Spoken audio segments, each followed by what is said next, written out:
Assalamualaikum warahmatullahi wabarakatuh. Halo semuanya teman-teman, selamat malam, selamat datang kembali di channel kesayangan kita, channel Ilo Ekstrim. Dan masih bersama saya Ilo. Dimanapun teman-teman berada, semoga teman-teman selalu dalam keadaan sehat walafiat, tanpa kekurangan satu apapun. Amin amin ya robbal alamin. Dan pada kesempatan yang baik ini saya akan membawakan satu kisah favorit kita semua, kisah Robert. Wow, kisah dari Om Ras, penulis asal Kalimantan Tengah yang selalu ditunggu-tunggu. Tapi sebelum kita masuk ke dalam kisahnya, buat teman-teman yang mungkin belum subscribe channel Ilo Ekstrim, yuk bisa diklik dulu tombol subscribe. Jangan lupa lonceng notifikasinya juga dinyalakan, agar teman-teman selalu mendapatkan notifikasi dari konten-konten yang akan kami upload selanjutnya. Untuk channel Ilo Ekstrim kami upload setiap hari teman-teman ya, setiap malam jam 7 malam waktu Indonesia bagian Barat. Oke, gak pakai berlama-lama lagi. Pasti udah gak sabaran kan untuk masuk ke dalam kisahnya. Kita langsung saja masuk ke dalam kisahnya. Bunuh horor on Santet Panah Tuala dari pedalaman Kalimantan. Kisah Robert. Rasa senang karena akan naik pesawat dan kembali menginjakan kaki di tanah Jawa, bercampur dengan rasa was-was dengan hal apa yang akan mereka hadapi di sana. Tentunya apapun itu pasti akan membuat mereka dekat dengan kematian. "Wan, aku sebenarnya takut, Wan," bisik Sidang kepada Rowan. "Sudah, yang terlalu difikirkan," balas Rowan.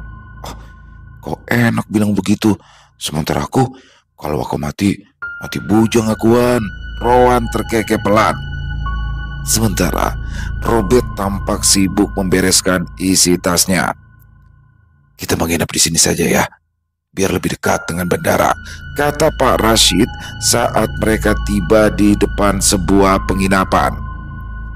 Robert mengangguk, lalu mereka mengikuti Pak Rashid yang berjalan masuk ke dalam penginapan.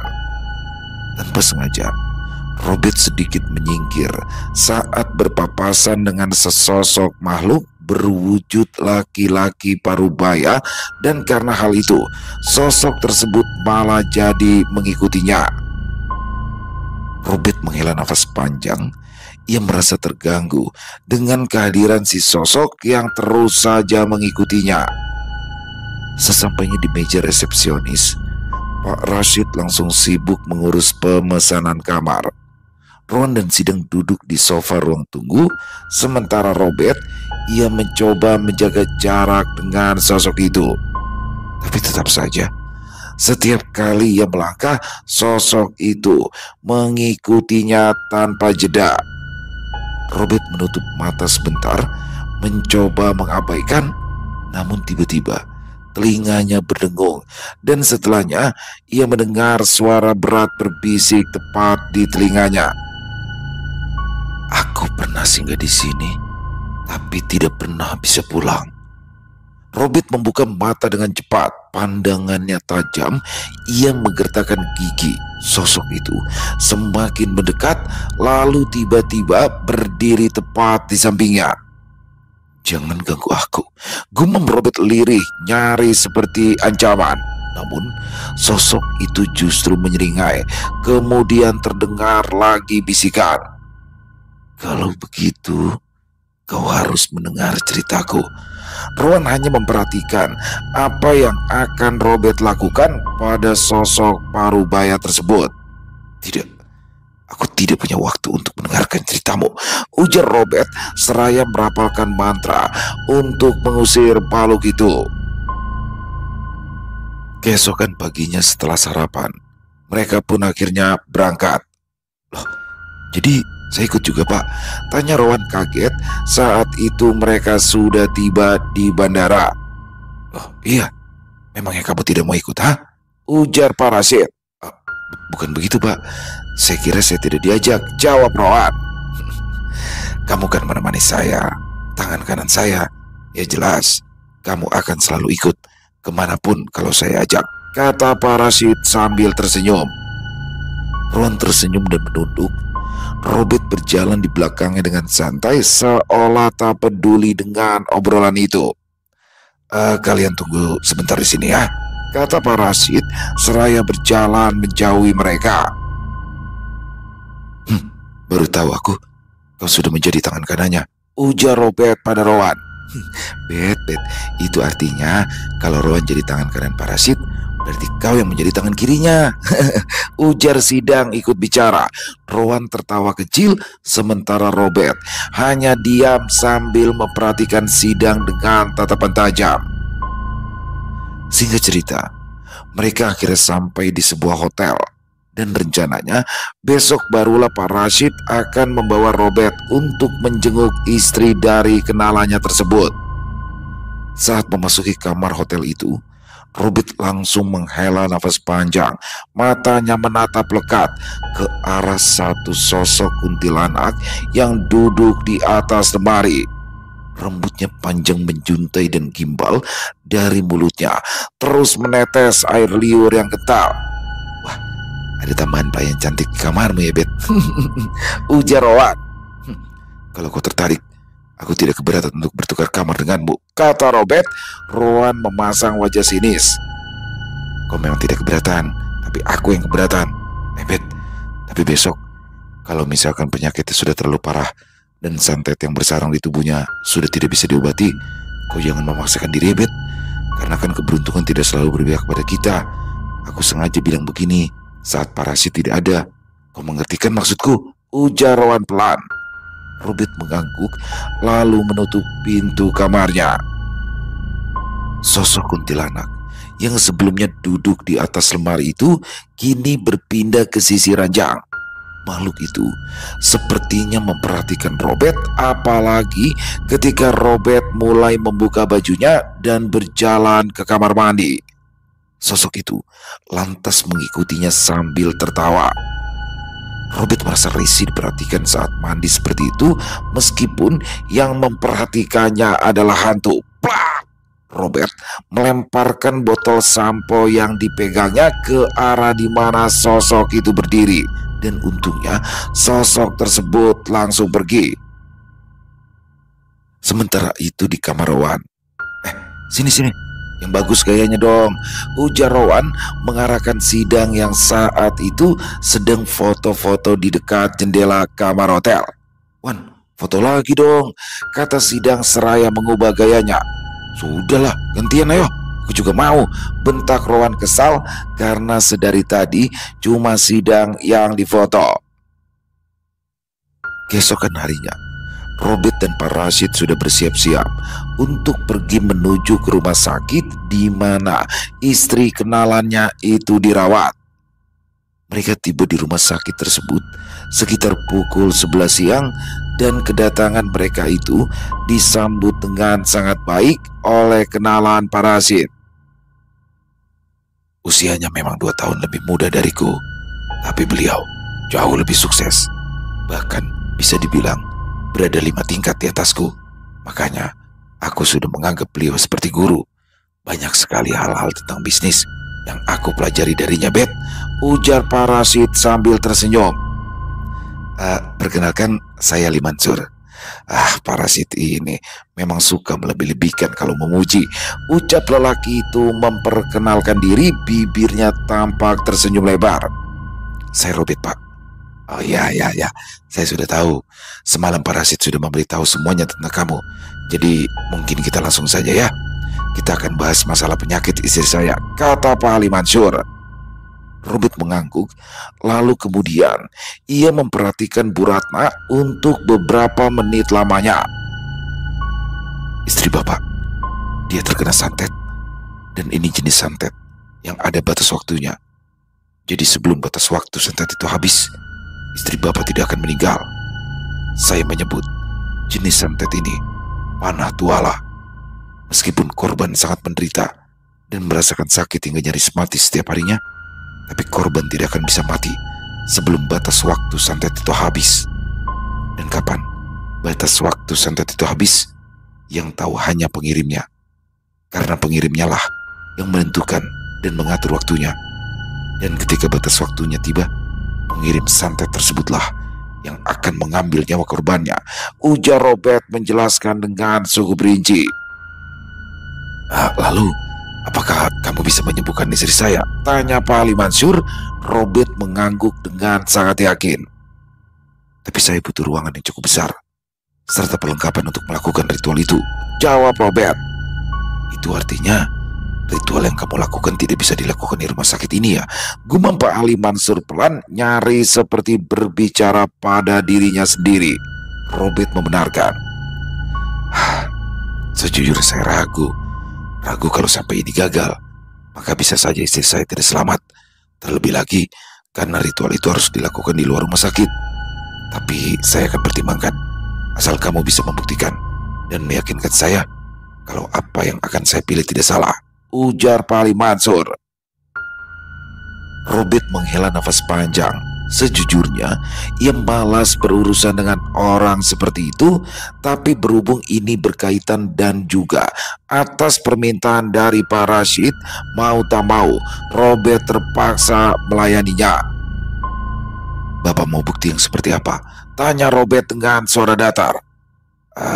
Apa kamu tahu orang yang sudah melindungi saya? Tanya Pak Ali Mansur. Robert tersenyum simpul. Yang melindungi Bapak cukup banyak. Apa Bapak mau saya sebutkan satu-satu? Semisal dari yang memiliki jabatan atau dukun yang membantu Bapak. Pak Ali Mansur terkekeh. Orang seperti saya punya tameng manusia itu sudah biasa dan sudah menjadi rahasia umum, kata Pak Ali Mansur.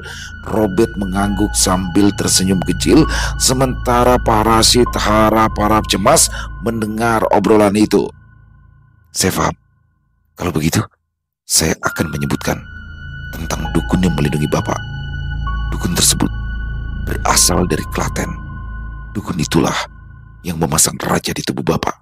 Dia juga yang selama ini membantu Bapak dalam banyak hal. Apakah itu sudah cukup untuk membuktikan? Oh iya, ada satu lagi. Sayangnya, dukun itu hanya mampu melindungi dan dia tidak bisa mengobati. Tapi karena Bapak cukup disegani, jadi saat Bapak memaksa dukun itu, dia tetap melakukan pengobatan untuk istri Bapak. Alhasil, nyawa dukun itu yang menjadi taruhannya. Lanjut Robert. Mendengar penjelasan Robert itu, Pak Ali Mansur lantas menatap Pak Rashid yang wajahnya tampak menegang. Aku sama sekali tidak tahu tentang hal itu, gumam Pak Rashid pelan, seperti sedang berusaha menerangkan kalau ia sendiri tidak tahu menahu jika Pak Ali Mansur punya dukun pribadi. Jadi sekarang terserah Bapak. Saya datang ke sini pun bukan karena kemauan saya sendiri, tapi karena saya menghormati permintaan dari Pak Rashid. Saya sebenarnya tidak ada keinginan untuk mengobati istri Bapak.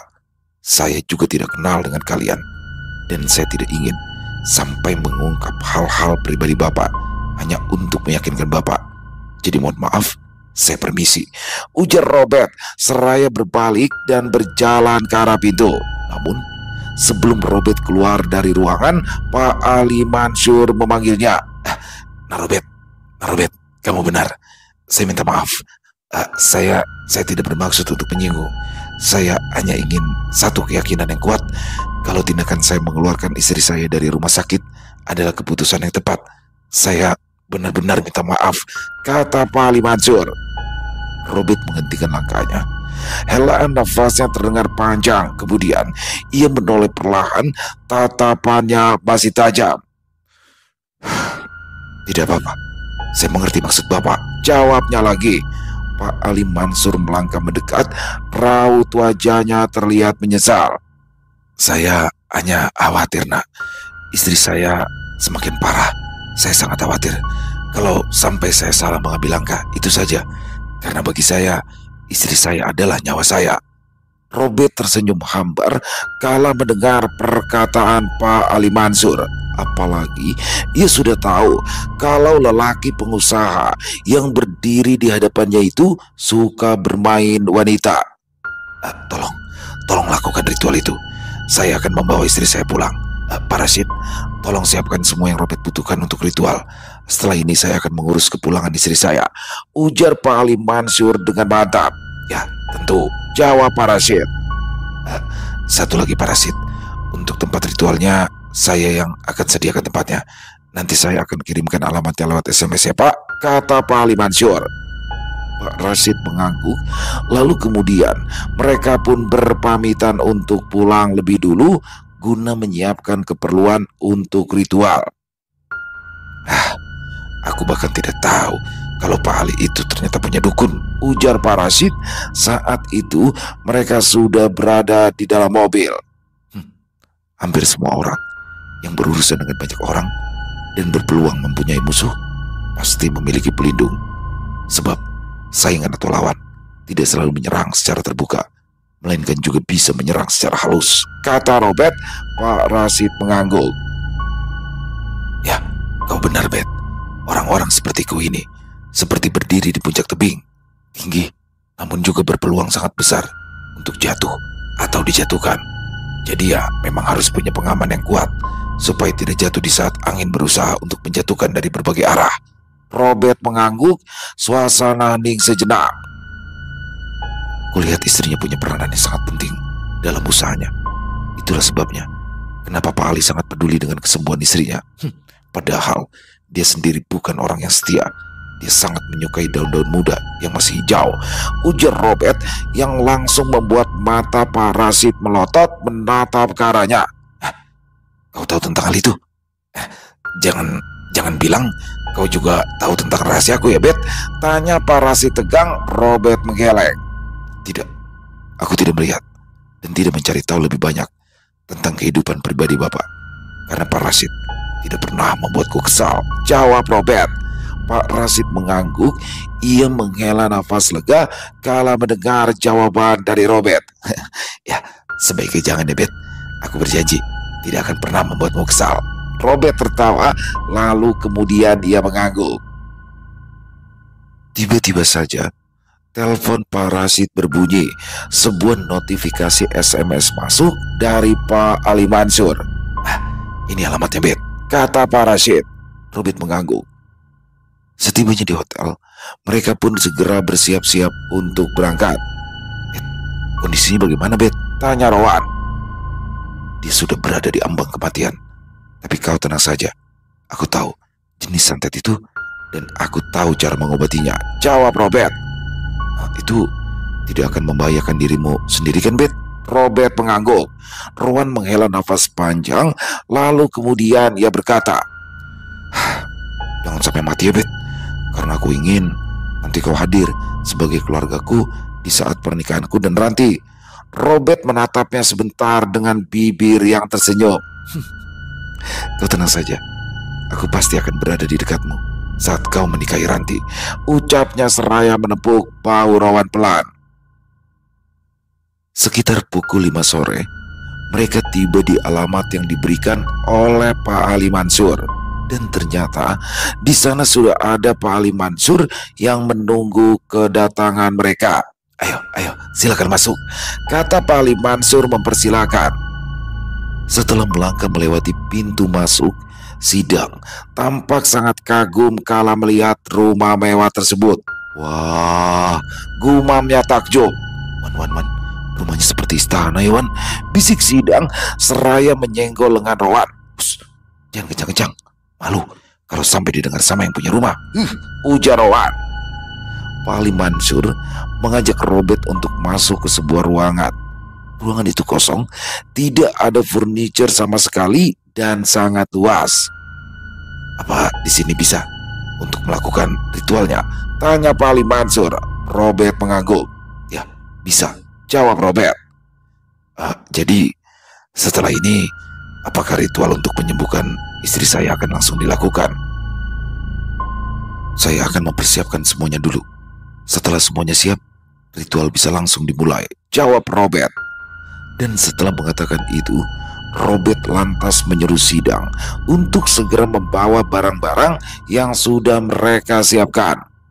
Sebelum menuju ke alamat yang diberikan oleh Pak Ali Mansur, terlebih dulu mereka mencari persyaratan-persyaratan yang dibutuhkan untuk ritual.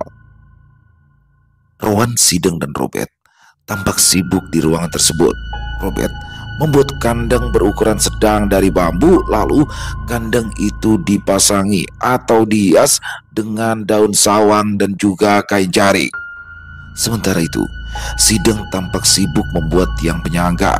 Begitu tiang penyangga selesai, ia lantas membuat ayunan dari rotan utuh yang berukuran panjang. Sedangkan Roan, ia memasang kain hitam di seluruh dinding ruangan tersebut. Kemudian setelah selesai memasang kain hitam di dinding, Roan lanjut memasang daun sawang yang bagian tangkainya sudah diikat dengan benang hitam membentuk rangkaian yang kemudian dipasang di dinding hingga mirip seperti pagar di sekeliling ruangan. "Sudah selesai, Bet," ujar Sidang seraya menatap ayunan yang baru selesai dibuatnya dengan hanya menggunakan satu rotan panjang sebagai pengganti tali. Kandang bambu yang dibuat Robert pun juga sudah selesai disiapkan lengkap dengan sesajennya. "Aku akan siap-siap," ujar Robert setelah berada di hadapan Pak Rashid dan Pak Ali Mansur. "Tolong bawa istri Bapak ke ruangan itu," lanjut Robert seraya menatap Pak Ali Mansur. Dengan dibantu oleh Pak Rashid dan juga Sidang serta Roan, Bu Ratna pun kemudian dibawa ke ruangan yang sudah disiapkan. Sesuai dengan perintah Robert, wanita parubaya tersebut kemudian dimasukkan ke dalam kandang yang tadi dibuat oleh Robert. Tidak berapa lama, Robert pun muncul dengan mengenakan celana hitam serta ikat kepala berwarna senada. Di kedua pergelangan tangannya terpasang gelang yang setiap kali tangannya bergerak, gelang-gelang itu mengeluarkan suara gemerincing. Di sudut ruangan, tampak Sidang juga sudah siap untuk memainkan Kang Kanung yang ada di depannya. Begitu juga dengan Roan yang tampak bersiap memukul gong. Tapi ada satu lagi orang yang ada di sana, yakni si penabuh gendang yang disewa oleh Pak Rashid bersama dengan alat-alat musik tradisional tersebut. Orang itu tampak kaget saat melihat penampilan Robert yang cukup aneh. "Tolong kerjasamanya ya, dan tolong apapun yang terjadi, jangan sampai berhenti memainkan gendangnya," ujar Rowan. "Ini sebenarnya kalian mau apa?" tanya orang itu bingung sekaligus takut. "Shh, sudah, ikuti saja. Jangan banyak tanya," potong Pak Rashid sebelum Rowan menjawab pertanyaan orang itu. Robert duduk bersila, lalu mulai merapalkan mantra dengan mata tertutup. Setelah beberapa menit, Robert kembali membuka mata. Kemudian ia beranjak mengambil daun sawang dan memegang daun tersebut dengan sangat erat. Dia berdiri sebentar sambil menggerakkan bahu serta lehernya seperti sedang meregangkan leher. Rowan menatap Sidang lalu mengangguk, dan mereka pun mulai menabuh alat musik.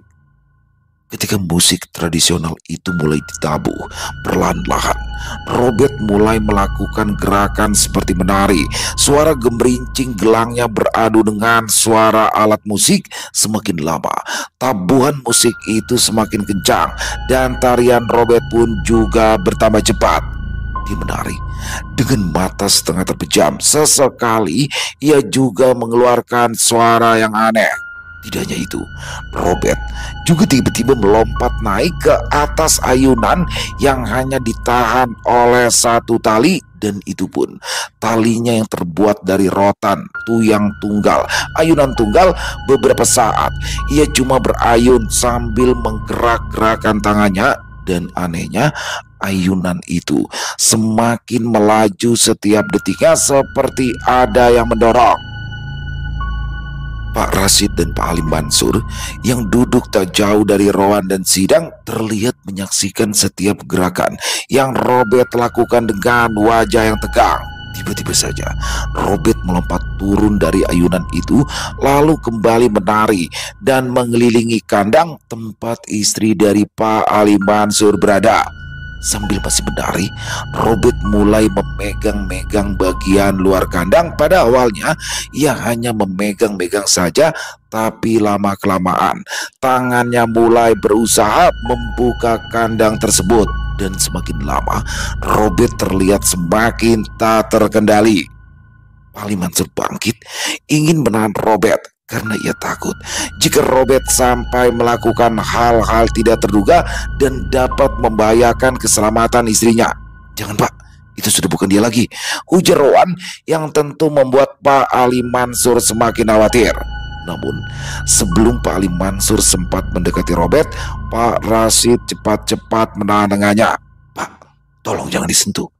Kalau Pak Ali memegangnya sekarang, bisa saja berakibat fatal untuk semuanya," bisik Pak Rashid cukup keras. Robert kini bergerak semakin liar. Suaranya berubah menjadi pekikan serak yang terdengar bukan lagi seperti suara manusia. Tangannya juga tampak bergetar hebat hingga gelang di pergelangan tangannya berkerincing tanti, membuat suara gemerincing yang makin keras dan nyaring. Rowan memberi isyarat kepada Sidang untuk sedikit memperlambat tabuhan musik tradisional itu. Dan anehnya, begitu tabuhan musik diperlambat, gerakan Robert langsung berubah. Yang semula menari liar kini mendadak menjadi kaku. Untuk sesaat, tubuhnya bergetar hebat. Lalu dengan kepala tertunduk, dia berlutut di depan kandang. Namun tidak hanya sampai di situ, perlahan-lahan Robert mulai menggerakkan tangannya masuk ke celah kandang. Tiba-tiba saja dari balik kandang terdengar suara lirih istri Pak Ali Mansur seperti merintih kesakitan. Mendengar suara istrinya itu membuat Pak Ali Mansur tidak tahan lagi.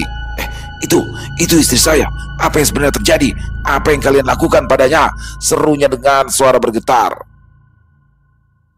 Robert mendadak menoleh. Wajahnya penuh dengan keringat dan matanya terlihat berwarna merah. Rowan menyadari sosok roh yang sedang berada di dalam tubuh Robert itu merasa terganggu dengan perkataan dari Pak Ali Mansur. Dan bisa saja jika dibiarkan, roh itu akan menyakiti Pak Ali yang dianggap ingin menghalangi ritual. Sebelum yang ia takutkan itu terjadi, Rowan kembali memberikan isyarat pada Sidang untuk menabuh alat musik dengan ritme yang semakin cepat. Tubuh Robert kembali bergetar hebat. Lalu untuk beberapa saat kemudian, ia mulai diam. Robert membuka mata dan saat akan melangkah, tiba-tiba saja tubuhnya terhuyung. Melihat Robert sudah sadar, Rowan dan Sidang pun menghentikan tabuhan musik tersebut. Ruangan itu hening sesaat. Suara Bu Ratna pun sudah tidak terdengar lagi. Parasit menatap Robert dengan wajah yang tegang sementara tangannya masih menahan Pak Ali Mansur. Robert terduduk. Dia menunduk dengan wajah meringis. Lalu tanpa terduga Robert muntah. Muntahannya berwarna hitam pekat. Setelah muntah, barulah Robert merasakan tubuhnya segar kembali. "Bet, bagaimana Bet?" tanya Rowan. Robert mengangguk. Lalu kemudian ia menyuruh agar Rowan segera membuka kandang di mana Bu Ratna terbaring. Pak Rashid melepaskan pegangannya pada Pak Ali Mansur dan lelaki itu segera berlari menghambur ke arah istrinya. Sementara Pak Rashid tampak ragu-ragu untuk mendekati Robert. "Bagaimana semuanya, Bet? Lancar?" tanya Pak Rashid dengan suara pelan, namun terdengar jelas getaran pada suaranya. Robert menghela nafas sambil mengangguk. "Ya, semuanya sudah selesai."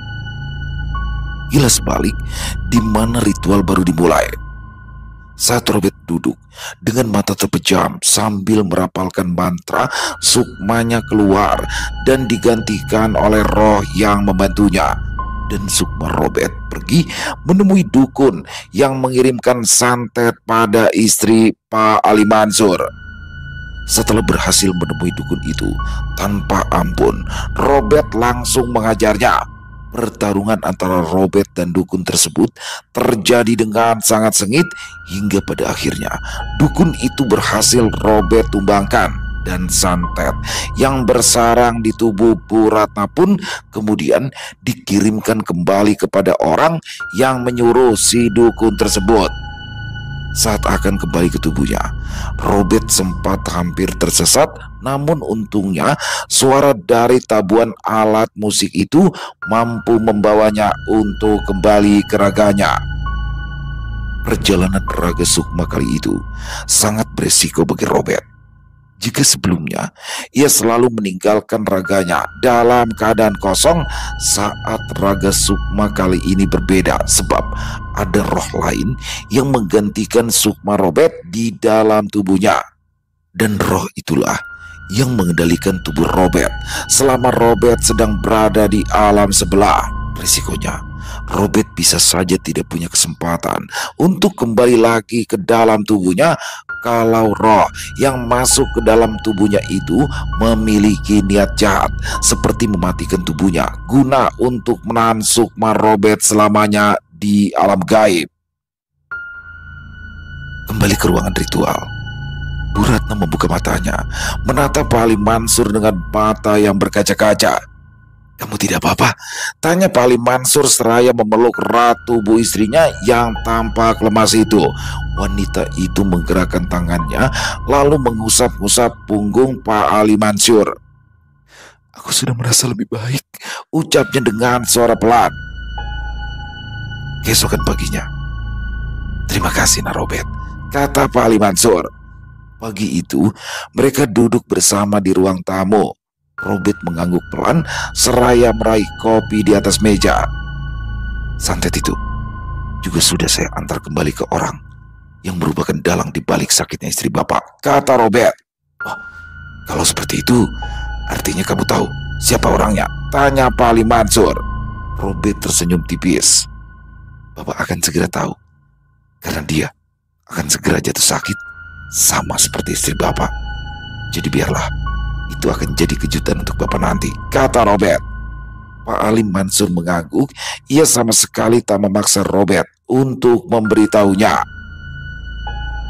Pak Ali Mansur mengeluarkan sebuah amplop coklat tebal dan meletakkan amplop itu ke atas meja di dekat kopi milik Robert. "Ini sebagai ungkapan rasa terima kasih saya pada Nak Robert," ucap Pak Ali Mansur. Robert menggeleng. "Saya membantu Bapak bukan karena alasan lain, apalagi uang. Seperti yang sudah saya sampaikan, saya sebenarnya tidak mengenal Bapak. Hanya saja Pak Rashidlah yang meminta saya untuk mencoba mengobati istri Bapak. Kalau Bapak ingin berterima kasih, berterima kasihlah kepada Pak Rashid. Karena kalau bukan karena dia yang meminta saya untuk datang ke sini, saya tidak akan datang ke sini. Dan saya tidak akan mengenal Bapak," kata Robert. Pak Ali Mansur mengangguk, bibirnya tersenyum, tatapannya beralih menatap Pak Rashid yang duduk di samping Robert. Terima kasih banyak Pak Rashid. Saya benar-benar berhutang budi pada Bapak dan Nak Robert," kata Pak Ali Mansur. Pak Rashid tersenyum bangga. "Sama-sama Pak, saya hanya melakukan apa yang sudah seharusnya dilakukan oleh seorang sahabat," jawab Pak Rashid. Obrolan mereka pun mengalir dengan sangat hangat.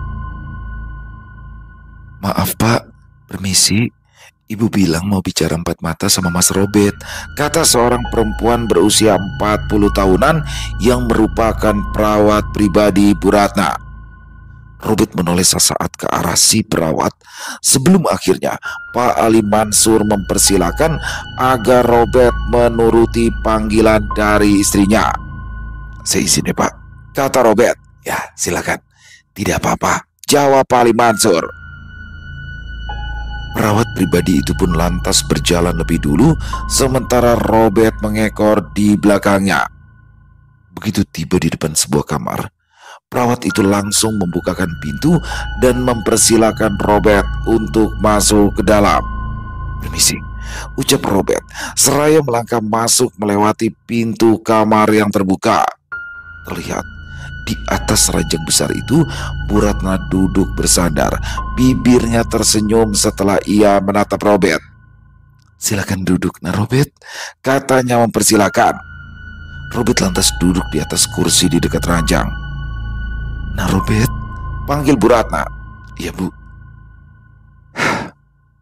"Saya merasakan tubuh saya rasanya sudah sangat jauh lebih baik sekarang. Tapi Saya pernah mendengar, katanya kalau seseorang sudah pernah terkena santet, bekasnya itu tidak akan hilang.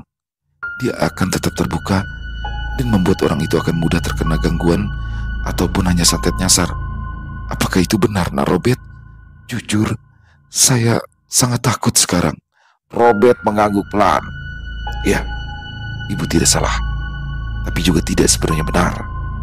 Pertama, setelah terkena santet, tubuh dan batin seseorang akan menjadi lemah dan mengalami penurunan, mulai dari daya tahan fisik maupun spiritual, sehingga itu bisa membuat dirinya rapuh diri. Yang rapuh akan sangat mudah untuk diserang. Kedua, yang ibu katakan tadi memang benar. Bekas santet itu seperti jalur, dan jalur itulah yang memudahkan untuk santet lain masuk. Tapi yang ketiga, kita bisa mengakali itu semua dengan cara membagari diri agar santet ataupun makhluk halus itu tidak bisa masuk. Keempat, ibu jangan pernah takut ataupun memikirkan bahwa ibu lemah dan pasti akan terkena santet lagi di kemudian hari. Karena rasa takut dan was-was seperti itu bisa benar-benar melemahkan pagar diri yang melindungi ibu. Sedangkan keyakinan yang kuat itu akan memperkuat pagar itu untuk melindungi. Ujar Robert menjelaskan panjang lebar.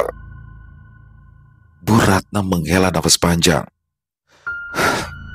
Saya mengerti, Nak Robert, tapi tidak bisa dipungkiri, rasa takut itu pasti ada. Apalagi saya pernah merasakannya. Rasanya sakit. Setiap saat saya berpikir bahwa ajal saya mungkin sudah sangat dekat. Dan itu benar-benar membuat saya takut.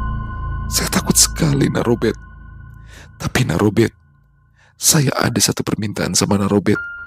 Itu pun kalau Nak Robert berkenan, kata Bu Ratna seraya menatap Robert dengan tatapan penuh harap. Apa itu, Bu? Tanya Robert. Bu Ratna menarik nafas panjang sebelum menjawab pertanyaan Robert. Saya ingin kamu tinggal di sini, Nak Robert. Tinggal sama saya, karena hanya dengan kamu selalu di dekat saya tidak akan pernah merasa ketakutan lagi. Ucap Bu Ratna penuh harap. Robert menghela nafas panjang, lalu kemudian ia menggeleng pelan. Maaf, Bu, bukannya saya tidak mau, tapi saya juga punya kehidupan di kampung. Ini saja, saat saya datang ke sini, saya meninggalkan pesanan orang. Maka dari itu setelah ini, saya harus langsung pulang. Tapi ibu tenang saja ya. Saya berjanji akan terus memantau ibu dari jauh. Akan saya pastikan santet atau apapun itu tidak akan bisa menyerang ibu lagi. Helaan nafas panjang terdengar dari wanita parubaya itu. Matanya menatap ke arah lantai. Sepertinya ia sangat kecewa dengan penolakan Robert itu. Baiklah, Nak Robert, saya hargai keputusanmu. Saya tidak akan memaksa. Walaupun sebenarnya saya sangat ingin Nak Robert tinggal bersama saya, kata Bu Ratna kemudian. Robert tersenyum. Bu Ratna kemudian meraih amplop coklat dari bawah bantal di sampingnya, lalu menyuruh Robert untuk mendekat. Tidak, Bu, tidak. Saya tidak bisa menerima ini, tolak Robert saat Bu Ratna menyodorkan amplop tebal berisi uang yang entah berapa jumlahnya itu. Saya mohon, Nak Robert, kalau Nak Robert sampai menolak pemberian saya, itu artinya Nak Robert ingin memutus tali persaudaraan yang baru saja kita jalin ini, kata Bu Ratna dengan wajah serius. Meskipun Robert ingin menolak, namun perkataan Bu Ratna itu membuatnya sangat tidak nyaman. Akhirnya, mau tak mau, Robert terpaksa menerima amplop berisi uang tersebut. Dan itu membuat Bu Ratna langsung tersenyum. Saya tahu, Nak Robert, sebenarnya jumlahnya tidak seberapa jika dibandingkan dengan penyakit saya yang Nak Robert sembuhkan, serta nyawa saya yang Nak Robert selamatkan. Besar sekali jasa Nak Robert pada saya, sampai-sampai saya tidak bisa membalasnya. Tapi meskipun begitu, saya sangat berharap semoga Nak Robert tidak jera untuk membantu saya, karena saya rasa saya akan lebih sering merepotkan Nak Robert nantinya, kata Bu Ratna. Robert tersenyum kecil. Nanti kalau kondisi saya sudah kembali seperti semula, saya ingin sekali mengajak Nak Robert pergi ke Bali. Mau ya, Nak Robert? Robert mengangguk pelan. Iya, Bu, Jawab Robert. Saya jadi tidak sabar. Sudah lama juga saya tidak liburan. Robert tersenyum. Kalau begitu, Ibu istirahat saja dulu ya, biar lekas pulih. Saya permisi keluar, mau bergabung dengan yang lain, kata Robert seraya beranjak. Saat Robert menyalami Bu Ratna, wanita parubaya itu langsung menarik tangan Robert dan memeluknya. Tangannya mengelus-ngelus lembut punggung Robert.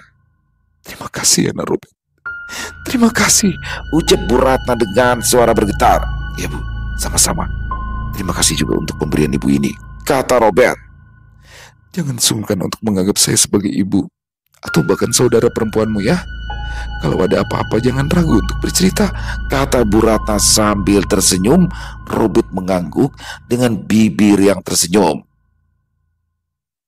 Robert dan yang lain akhirnya kembali ke tanah kelahiran Kalimantan.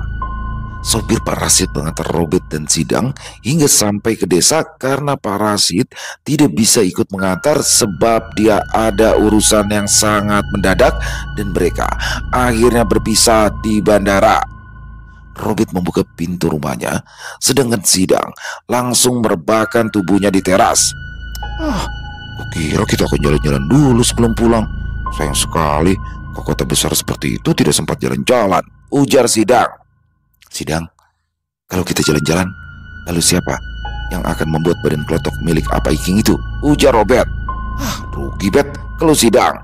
Robert tidak menanggapi, ia lantas masuk ke dalam rumah, meletakkan barang-barangnya dan pergi ke dapur untuk mencuci wajahnya. 2 hari setelah kepulangannya, saat itu Robert tampak sibuk dengan pekerjaannya membuat badan kelotok. Ada orang mencarimu, panggil Sidang pada Robert. Robert mengangguk lalu berhenti mengerjakan pembuatan kelotok tersebut. Dia turun ke sungai dan membersihkan tubuhnya. Sementara Sidang langsung kembali ke rumah karena pemuda itu memang tidak diperbolehkan oleh Robert untuk membantu. Selesai membersihkan diri, Robert pun kemudian pulang. Rambutnya yang masih basah dan acak-acakan justru terlihat semakin menambah ketampanannya. Begitu juga dengan bajunya yang masih basah, tampak menempel pada tubuhnya sehingga menonjolkan otot-ototnya dengan sangat jelas. Beberapa perempuan seusianya yang tengah asik bergosip seketika terdiam dan perhatian mereka pun langsung beralih pada lelaki itu. Ketika Robert melintas di jalan yang tepat berada di depan tempat mereka berkumpul tersebut. Bet, mampir dulu sini, kita ngobrol-ngobrol, kata salah satu di antara mereka sambil senyum-senyum. Robert hanya menoleh sekilas, kemudian tersenyum kecil sebagai tanda penolakan. Selalu saja membuat meleleh, kata salah satu perempuan itu dengan nada sedikit bercanda. Begitu sampai di depan rumahnya, terlihat sudah ada beberapa sepatu di luar teras. Robert masuk ke dalam rumah melalui pintu belakang. Di sana sudah tergantung handuk dan juga pakaian kering yang sepertinya sengaja Sidang siapkan. Tanpa berlama-lama, Robert lantas mengganti bajunya kemudian masuk ke dalam rumah. Nah, ini Robertnya sudah datang, kata Sidang seraya menunjuk ke arah Robert. Robert duduk, bibirnya tampak tersenyum pada tamu-tamunya. "En kabar Mang?" sapa Robert pada lelaki parubaya itu dengan menggunakan bahasa Bakumpai. "Alhamdulillah baik. Oh ya, perkenalkan dulu, ini keponakanku, Siti Humaidah. Dia dari Kalimantan Selatan. Kedatangannya kemari dengan tujuan ingin meminta bantuan dari orang sepertimu," kata lelaki parubaya itu. Robert mengangguk. "Dia ini kesulitan menemukan jodoh, Bet. Katanya pernah dibawa ke orang yang paham di Kalimantan Selatan sana. Dan kata orang itu, dia ini terkena penglarangan. Penglarangan itu bisa saja dibuang, tapi syarat cukup berat bagi keponakanku ini. Karena syaratnya itu tidak boleh menolak siapapun orang yang pertama kali datang melamar setelah penglarangan itu dibuang. Walaupun orang yang datang itu cacat, batingkung, buta, ataupun dalam kondisi sakit parah dan hampir meninggal, itu hal yang sangat berat. Karena sebagai seorang perempuan yang bisa dibilang punya cukup pendidikan dan karir yang bagus, tentu menginginkan jodoh yang setara, kata lelaki itu. Ya, saya memang ingin sekali menikah. Tapi kalau misalnya yang melamar orang sakit parah atau cacat dan tidak bisa bekerja, menurut saya kan juga percuma. Masa saya yang harus membiayai suami? Kalau begitu, lebih baik saya menjadi perawan tua saja, kata Siti Humaida. Robert tersenyum kejut. Ia menatap lekat pada perempuan berusia 30 tahunan tersebut. Jodohmu dikunci. Kau tidak akan bisa menikah dengan orang lain selain dengan laki-laki yang mengunci jodohmu ini. Kau terlalu kasar saat menolak laki-laki itu, ujar Robert. Siti Humaida mengerutkan alisnya. Laki-laki yang mana?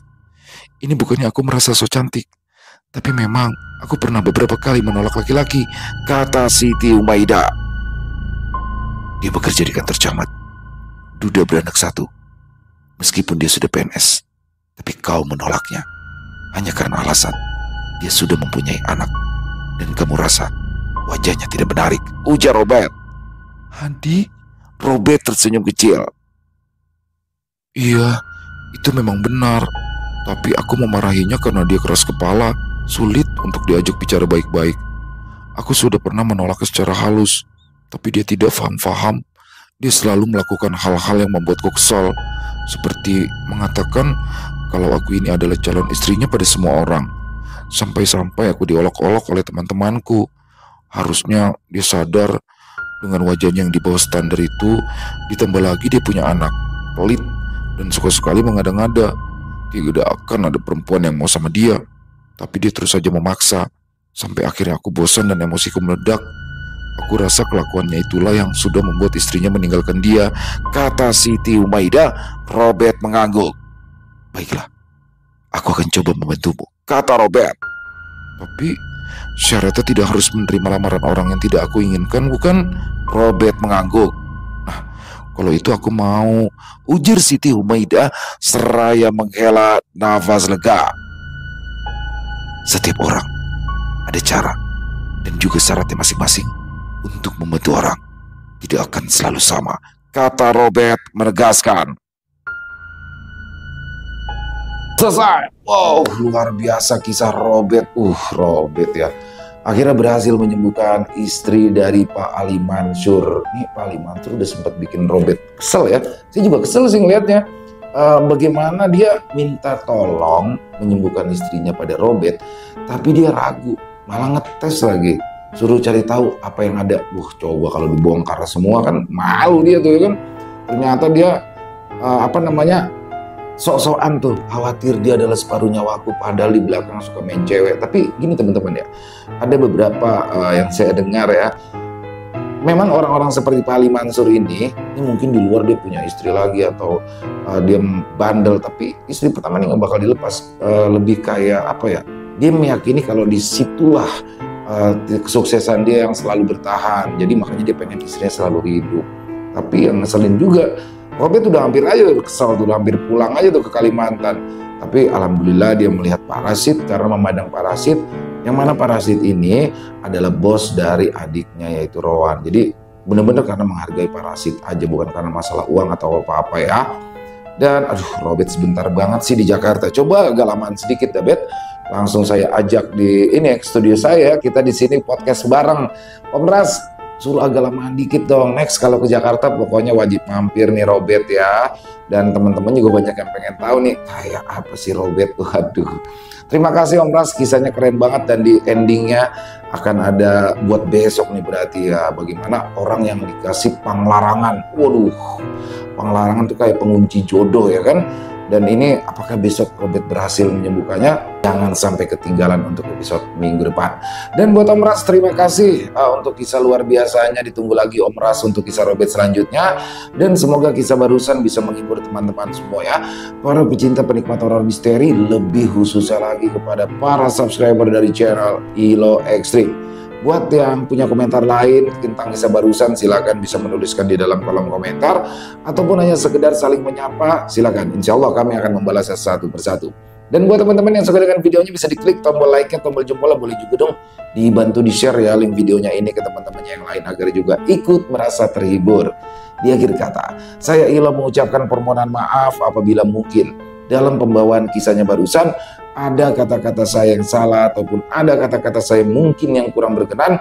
Saya mohon dibukakan pintu maaf yang seluas-luasnya. Sampai berjumpa lagi di konten-konten kami selanjutnya yang pasti tidak kalah ngerinya, yang pasti tidak kalah seramnya. Masih bersama saya Ilo di channel Ilo Ekstrim. Salam sehat, sukses selalu untuk kita semua. Wassalamualaikum warahmatullahi wabarakatuh.